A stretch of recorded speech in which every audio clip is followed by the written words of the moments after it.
What if you've lived before? Not just in dreams or déjà vu, but truly, in another body, another time, another life. What if the soul you carry today has worn many names, loved many people, and faced countless trials, all forgotten in the haze of birth?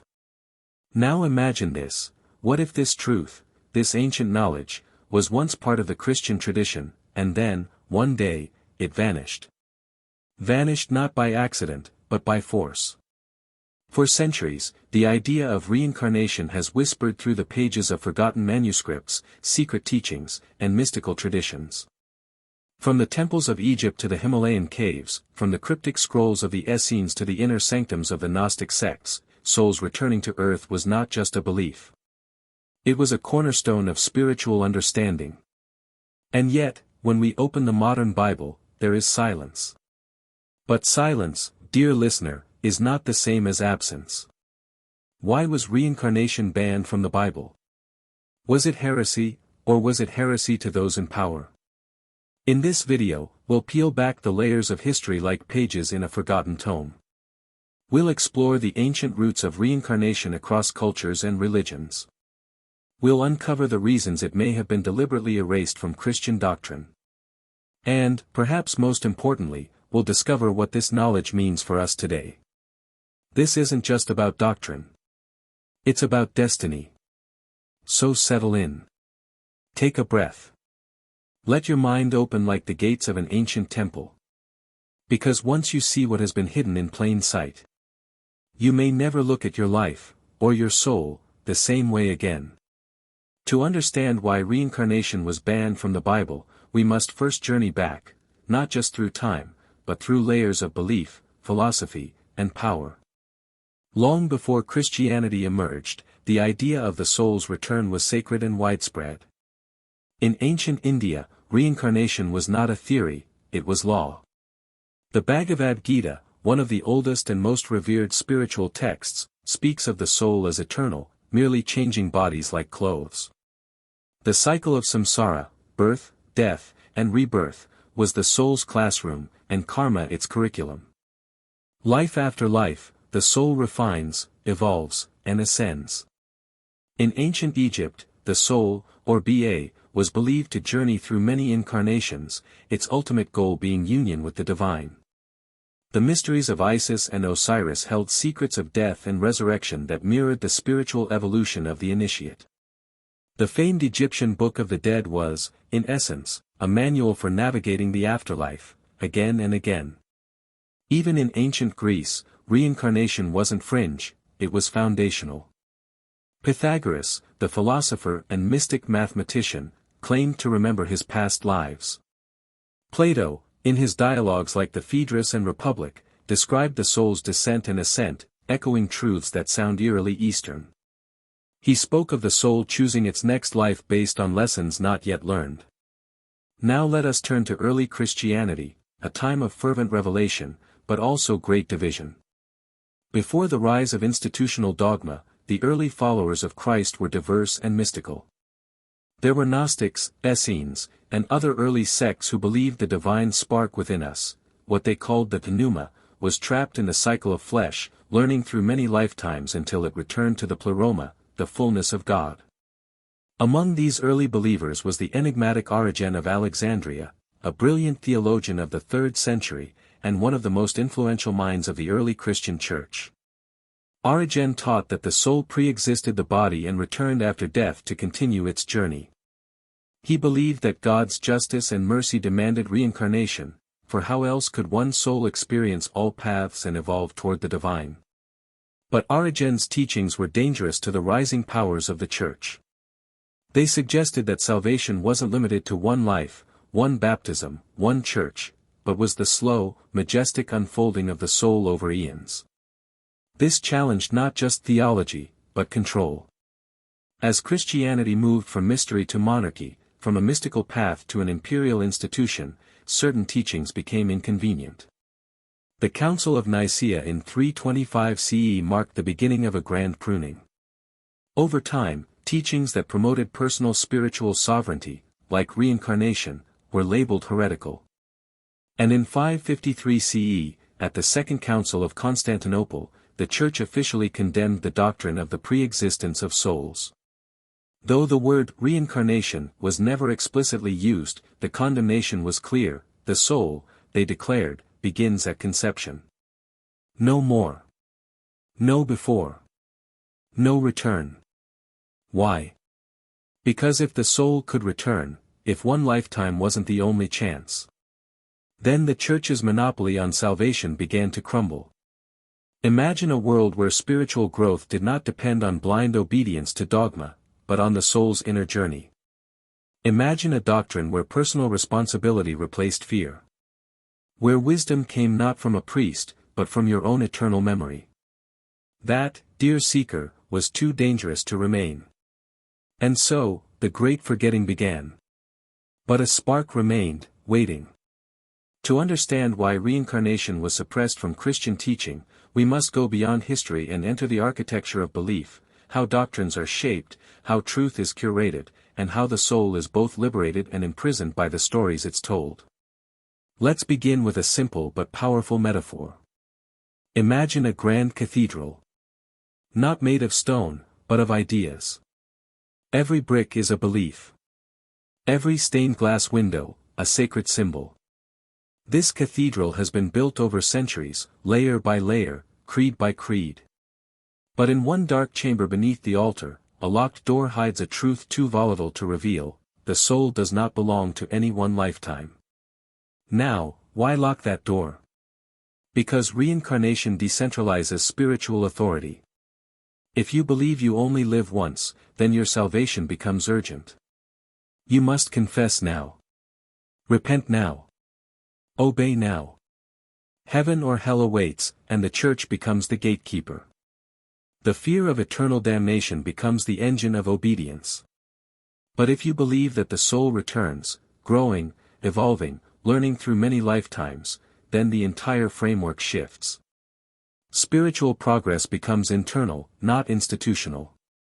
Judgment becomes growth. Sin becomes ignorance, not condemnation. And the soul's relationship to the divine becomes direct. In this paradigm, no priest, bishop, or emperor stands between you and your Creator. No tithe can purchase salvation. No ritual can replace the lived experience of truth across lifetimes. This idea terrified the early Church Fathers, not necessarily because it was false, but because it was dangerously empowering. Take, for instance, the concept of original sin. In the Orthodox model, you're born sinful and need saving. But reincarnation challenges this notion. If souls existed before this life, then our suffering may be the residue of past misdeeds, not the fault of a mythical ancestor.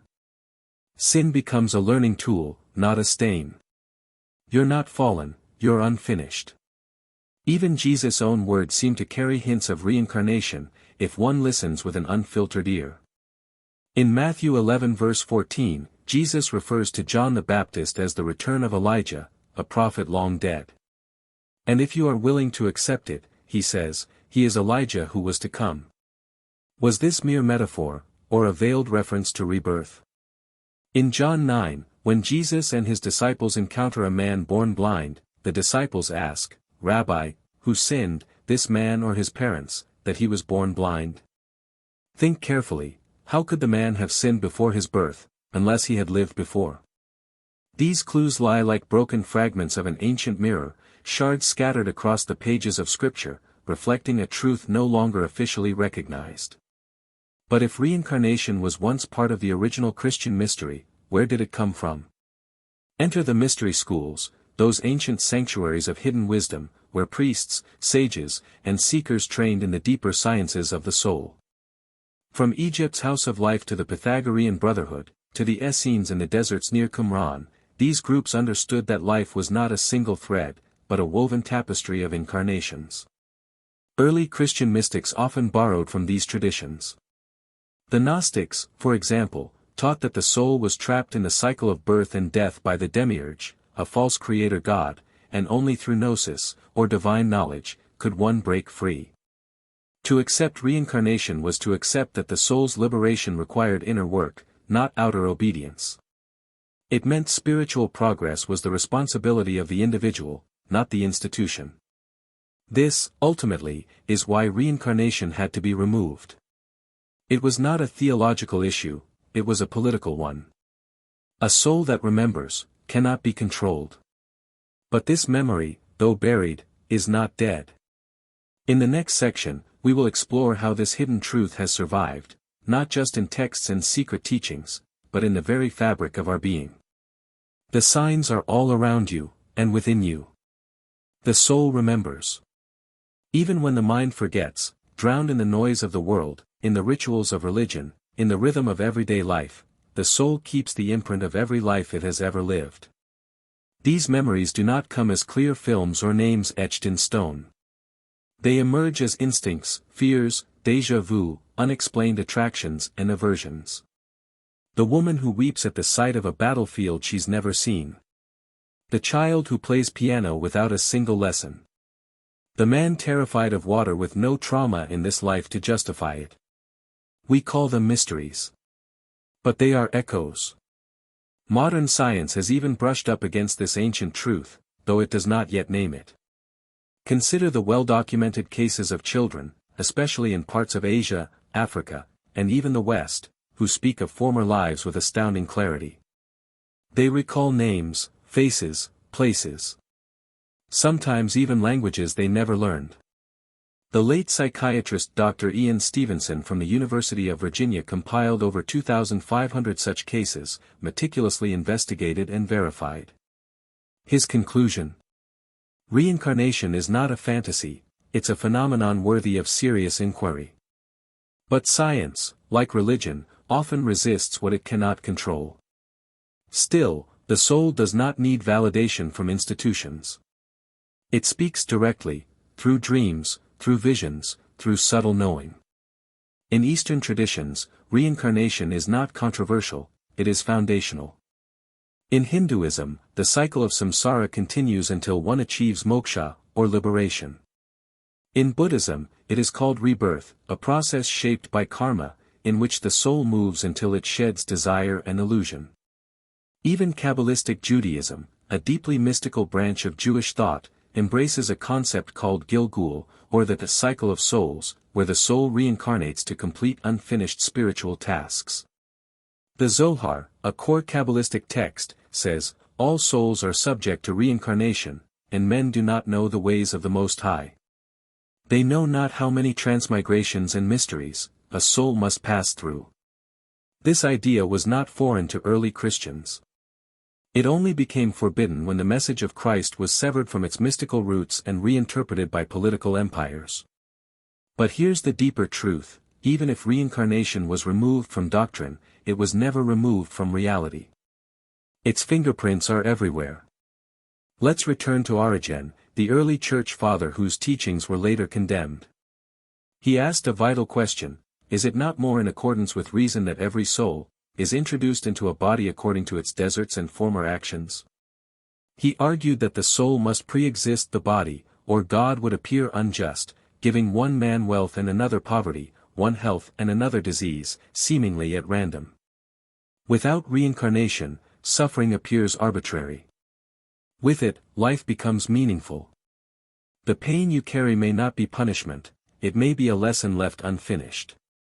The gifts you have may not be luck, they may be tools earned through effort in lifetimes past. The people you meet may not be strangers, they may be old companions, returned in new forms to play out karmic contracts written long ago. Think of it like a vast play. Each life, a single act. The actors change costumes, but the soul, the true self, remains constant, moving from scene to scene, learning, growing, evolving towards something greater. This understanding transforms everything. It softens judgment. It deepens compassion. It reminds us that each person is on their own sacred journey, and that what we see in this life is but the tip of a vast iceberg of soul experience. Reincarnation is not a denial of responsibility, it is the ultimate form of it. You are not damned by a single error, nor saved by a single ritual. You are, instead, a divine being in process, sculpted by your choices, shaped by your growth, and destined to return until the work is done. This is the great mystery that was buried, not because it was false, but because it was powerful. But no truth can stay buried forever. In the next section, we'll explore how you can awaken this memory in yourself, and how remembering your soul's long journey can radically change your life now. So how do we begin to remember? If the soul has lived many lives, carrying wisdom and wounds across centuries, how can we access that deeper memory? And more importantly, how do we use it? The first key is to understand that remembering is not always literal. You may not retrieve names, dates, or faces. What you seek is resonance, those moments when the soul stirs beneath the surface of your current identity. Here are 5 powerful ways to awaken the deeper memory of the soul and apply the wisdom of reincarnation in your life. 1. Still the waters of the mind. Imagine the soul's memory as the reflection of stars on a lake. If the water is turbulent, nothing is visible. But in stillness, clarity. Regular meditation is essential. Not just to calm the mind, but to shift your awareness inward, beyond thought. Begin with breath awareness. Then, move into silent observation. As the mind quiets, images, feelings, or even spontaneous memories may arise, symbols from past lives, fragments of emotions or scenes. Don't analyze too quickly. Let them come like dreams. Gently notice. Record them afterward. With time, patterns will emerge. 2. Pay attention to emotional echoes. Your soul speaks in emotion. Intense, unexplainable reactions often indicate karmic residue. Have you ever felt a deep connection to a place you've never been? An irrational fear that has no origin in your current life? An instant bond, or tension, with someone you just met? These are not accidents. They are emotional echoes, vibrations from your past lives reverberating into this one. When you feel them, pause. Reflect. Ask, what is this trying to teach me? You don't always need the full story, just the lesson. 3. Use past life regression as a doorway. For those ready to go deeper, past life regression therapy can be a powerful tool. Through guided meditation or hypnosis, practitioners help you access subconscious memories stored in the deeper layers of your psyche. This isn't imagination, it's intuitive memory. Many who experience regression emerge with vivid scenes, emotional catharsis, and sometimes even healing of traumas that modern therapy couldn't reach. But remember, the goal isn't entertainment. It's integration. Use what arises to inform how you move forward. 4. Work with your karma, not against it. In the light of reincarnation, karma is not punishment, it's curriculum. Every challenge you face is an opportunity to resolve unfinished business. Every gift is a tool you've earned. To apply this in life. When faced with suffering, ask, what can I learn? When gifted with talent or opportunity, ask, how can I serve? When you meet conflict, ask, what old pattern is this repeating? This transforms victimhood into purpose. 5. Set spiritual intentions for the next life, now. This life is not your last. So live not only for today, but for the soul you are becoming. Each choice is a seed. Plant wisely. Create a spiritual journal. Reflect on lessons you want to carry into your next incarnation. Begin crafting the soul you wish to become, compassionate, wise, courageous. This intention, written from the heart, sends a signal through the soul's continuum. And while you may forget it mentally, it will echo through your future lives, guiding your evolution. Final practice, the mirror of the soul. Once a week, sit in front of a mirror. Light a candle. Look into your own eyes, not as a personality, but as a traveler. Ask silently. Who have I been? What am I still becoming? What is my soul trying to remember? Let whatever arises come gently. This practice may feel subtle at first, but over time, it opens a gateway to deep inner wisdom. You are not merely a human having a spiritual experience. You are a spirit, eternal and luminous, momentarily cloaked in the form of a human. And when you begin to live from that knowing, everything changes. In the final section, we'll bring it all together, and leave you with a final message that may echo through your soul long after this video ends. You were never meant to forget. Not the wisdom you've earned. Not the truths you've touched. Not the sacred thread that weaves through every lifetime you've lived. But for a time, the world convinced you to forget. Religions labeled it heresy. Institutions erased it from texts. You were told you were born a blank slate, flawed, fallen, unworthy. But your soul remembers otherwise. Now you stand at the threshold of a deeper remembering. What if every heartbreak, every triumph, every synchronicity, was your soul leaving breadcrumbs for you to follow? What if your deepest pain isn't a punishment, but a puzzle piece, a karmic key? And what if the very reason you're watching this, is because a part of you already knows? Reincarnation was not removed from the Bible because it was false, it was removed because it empowered. Because it offered liberation without middlemen. Because it revealed that your soul's relationship with the divine transcends any single life, book, or church. But that knowledge was never truly lost. It has lived in whispers. In mystics. In you. So now, the question is not, did we live before?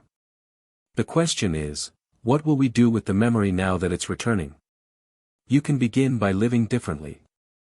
Choose kindness, because every soul you meet may have once been your sister, your teacher, your enemy, or your beloved. Seek wisdom, because the lessons of many lifetimes are within your grasp. And walk gently, because the life you're living now is one of many, but it is still sacred. Let this video be more than information. Let it be initiation. An invitation to awaken. To question. To remember. The soul is a spiral, not a straight line. And your journey is far from over. Thank you for walking this path with us. If this message stirred something within you, something ancient, something forgotten, then share it. Speak of it. Meditate on it.